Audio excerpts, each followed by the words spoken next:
প্রত্যেক সপ্তাহের মতন এ সপ্তাহেও মার্কেট নিয়ে আলোচনা করব। নিফটি এবং ব্যাংক নিফটির কোথায় ইম্পর্ট্যান্ট লেভেল আছে সেগুলো নিয়ে ডিসকাস করব। এরই সাথে সাথে আপনারা অনেকগুলো স্টক সম্পর্কে আলোচনা করার জন্য রিকোয়েস্ট করেছেন, তার মধ্যে থেকে দুটো স্টক নিয়ে আজকের ভিডিওয়ে আলোচনা করব। চলুন তাহলে ভিডিওটা শুরু করা যাক। ভিডিও শুরু করার আগে বলি, চ্যানেলে যদি ফার্স্ট টাইম ভিজিট করে থাকেন অবশ্যই চ্যানেলটি সাবস্ক্রাইব করে নেবেন আর পাশে থাকা বেল আইকনটা প্রেস করে রাখবেন।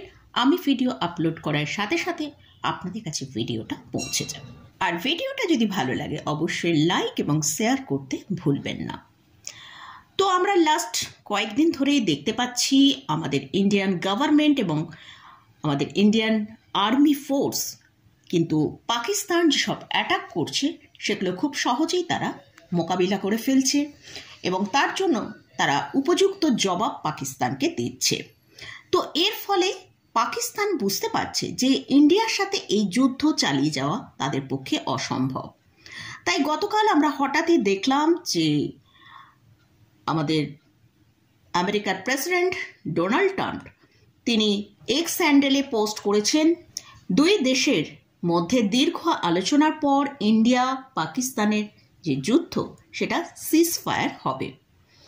কিন্তু আমরা দেখলাম যে এই নিউজ আসার পর 2-3 ঘন্টা পর থেকেই আবারও দেখলাম পাকিস্তান কিন্তু তাদের যে ইন্ডিয়ার ওপর অ্যাটাক সেটা কিন্তু চালু রেখেছে।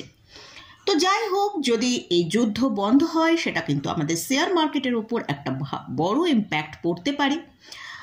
আর যদি যুদ্ধ কন্টিনিউ হয় তারও কি ইম্প্যাক্ট পড়বে, দুটো বিষয় নিয়েই কিন্তু আজকের ভিডিওয়ে আলোচনা করব। তার আগে আমরা গ্লোবাল মার্কেটের দিকে ফোকাস করব যে গ্লোবাল মার্কেট কীরকম ট্রেড করে। তো লাস্ট ফ্রাইডেতে আমরা দেখেছি ইউএস মার্কেটের ডাউন জোন 119 পয়েন্ট নেগেটিভে ক্লোজ হয়েছে। এছাড়াও গিফট নিফটি একটা ফ্ল্যাট টু নেগেটিভে ক্লোজ দিয়েছে। তো প্রথমে যুদ্ধ বন্ধ হয় তাহলে আগামী দিনে সেটা মার্কেটের ওপর একটা বড় ইম্প্যাক্ট পড়বে, যেটা হচ্ছে নিফটি এখন ট্রেড করছে 24,000 লেভেলের কাছে। আমরা যদি দেখি নিফটি 24,200 ওপর ট্রেড করে সাস্টেন করতে পারছে, তাহলে নিফটি ওপরের দিকে 24,500 পর্যন্ত একটা র্যালি দেখাতে পারে এই সপ্তাহের মধ্যে। আর যদি যেরকম যুদ্ধ কন্টিনিউ হচ্ছে সেক্ষেত্রে আমরা দেখব যদি নিফটি তার ইম্পর্টেন্ট যে লেভেল 23,800, আমরা লাস্ট ফ্রাইডেতে দেখেছি নিফটি কিন্তু 23,900কে খুব ভালো করে সাপোর্ট নিয়ে 24,000-এর কাছে ক্লোজ দিয়েছিল। কিন্তু যদি এই যুদ্ধ কন্টিনিউ হতে থাকে তাহলে কিন্তু নিফটি 23,800 যে স্ট্রং সাপোর্ট আছে তাকে ব্রেক করে যদি নিচে আসে তাহলে আমরা নিফটিকে এই সপ্তাহে 23,500 থেকে 23,400 পর্যন্ত নিচের দিকে আসতে দেখতে পারি। তো আমাদের এই যে যুদ্ধটা চলছে এই যুদ্ধের ওপরেই কিন্তু আমাদের স্টক মার্কেটের যে এই ভোলাটিলিটিটা হচ্ছে সেটা কিন্তু এখন বেশ কিছুদিন কন্টিনিউ থাকতে পারে। এরপরে আসছি ব্যাংক নিফটি। ব্যাংক নিফটি আমরা লাস্ট ফ্রাইডেতে ক্লোজ পেয়েছি 53,595-তে। যদি ব্যাংক নিফটিকে আমরা দেখি 53,850-এর ওপর ট্রেড করে সাস্টেন করছে তাহলে কিন্তু ব্যাংক নিফটি ওপরের দিকে 54,900 পর্যন্ত একটা আপসাইড মুভ করতে পারে। আর যদি কোনো কারণে ব্যাংক নিফটি 53,450-এর নিচে ট্রেড করতে থাকে তাহলে ব্যাংক নিফটির নিচের দিকে 52,560 পর্যন্ত নিচে আসতে পারে। তো এই ব্যাংক নিফটির অলরেডি আমরা দেখছি কিন্তু ব্যাংক নিফটি একটা ভালো ফল বেশ কয়েকদিন ধরেই দেখাচ্ছে।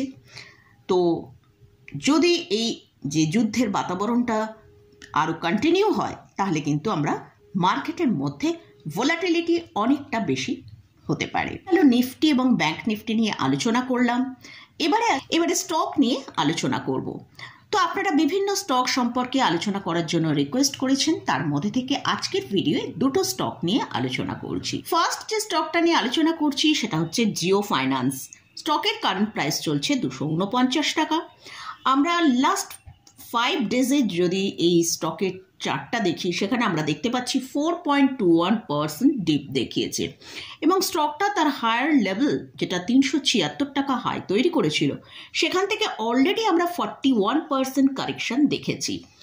তো রিসেন্ট যে লোটা করেছিল 198 থেকে 200 টাকার কাছে একটা লো তৈরি করেছিল, সেই লোয়ার লেভেল থেকে আমরা কিন্তু একটা শর্ট টার্ম বেসিসে আপসাইড দেখেছি, যেটা 264 টাকা পর্যন্ত, অর্থাৎ 29% একটা র্যালি আমরা শর্ট টার্ম বেসিসে দেখেছি। কিন্তু এই মার্কেটের যা সিচুয়েশন আছে, তাই যাদের কাছে ভালো প্রফিটে এই স্টকটা রয়েছে তারা কিন্তু এখানে একটা ভালো প্রফিট বুকিং করছে, তার ফলে কিন্তু স্টকের মধ্যে এতটা সেলিং চলছে। এছাড়াও ফাইন্যান্স সেক্টরের যেরকম একটা ভালো র্যালি আমরা দেখেছিলাম, সেখান থেকে কিন্তু এখন ফাইন্যান্স সেক্টরের মধ্যেও কিন্তু আমরা ভালো ডিক্লাইন দেখছি। যেহেতু স্টকটা ফাইন্যান্স সেক্টরে বিলং করে, তাই সেই কারণের জন্য কিন্তু আমরা এখানে এতটা ডিক্লাইন দেখতে পাচ্ছি। তো স্টকের জন্য এখন ইমিডিয়েট যে সাপোর্টটা আছে সেটা হচ্ছে 196 থেকে 200 টাকা। এই রেঞ্জের নিচে ওপরে যতক্ষণ আছে স্টকটা হয়তো আমরা এরকম ছোটোখাটো র্যালি দেখতে পাবো, কিন্তু যদি এই রেঞ্জটাকে ব্রেক করে নিচে আসে তাহলে কিন্তু এই স্টকের মধ্যে ভালো সেলিং আসার সম্ভাবনা আছে। তাই আমাদের কিন্তু এই সাপোর্ট লেভেলটা ভালো করে ওয়াচে রাখতে হবে। নেক্সট যে স্টকটা নিয়ে আলোচনা করছি সেটা হচ্ছে সোনাটার সফটওয়্যার। স্টকের কারেন্ট প্রাইস চলছে 369 টাকা। স্টকটা লাস্ট ফ্রাইডেতে আমরা যদি দেখি 5.91% ডিপ দেখিয়েছিল। এছাড়া লাস্ট 5 দিনে স্টকটা প্রায় 16%-এর মতন ডিপ দেখিয়েছে। স্টকটার যদি আমরা চার্টটা দেখি, সেখানে আমরা দেখতে পাচ্ছি স্টকটা কিন্তু লাস্ট 1 বছর ধরে একটা ডাউন ট্রেন্ডের মধ্যে ট্রেড করছে। স্টক তার হায়ার লেভেল থেকে প্রায় 65% ডিক্লাইন দেখিয়েছে। যে এটা একটা মিড ক্যাপ ক্যাটাগরি স্টক, তাই এতটা সেলিং আমরা দেখতে পাচ্ছি। তো স্টকের জন্য স্ট্রং যে সাপোর্টটা আছে সেটা 330 টাকা। যদি এই সাপোর্টটা মেনটেন করতে পারে তাহলে স্টকটাকে আগামী দিনে আমরা 490 থেকে 500 টাকা পর্যন্ত একটা র্যালি দেখতে পারি। তবে এই র্যালিটা আসার জন্য কিন্তু একটু সময় লাগবে এবং আমাদের এই সাপোর্টটা মেনটেন করতে পারছি কিনা আমাদের ফলো করতে হবে। তো মোটামুটি আজকের ভিডিওয়ে ইন্ডেক্স নিয়ে আলোচনা করলাম এবং এই স্টকগুলো নিয়ে আলোচনা করলাম। স্টকে বা ইন্ডেক্সে কোথাও কোনো বাই রেকমেন্ডেশন নেই। এই স্টকগুলো আপনারা রিকোয়েস্ট করেছেন, তারই পরিপ্রেক্ষিতে এখানে আলোচনা করলাম। আর যদি এই স্টকে বা ইন্ডেক্সে কোথাও কোনো পজিশন নিতে চান, তার আগে ভালো করে চার্ট অ্যানালিসিস করে নিয়ে তারপরে পজিশন নেবেন। তো মোটামুটি আজকের মতন ভিডিওটা এখানেই শেষ করছি। ভিডিওটা যদি ভালো লাগে অবশ্যই লাইক করবেন, শেয়ার করবেন, সাবস্ক্রাইব করবেন। ধন্যবাদ।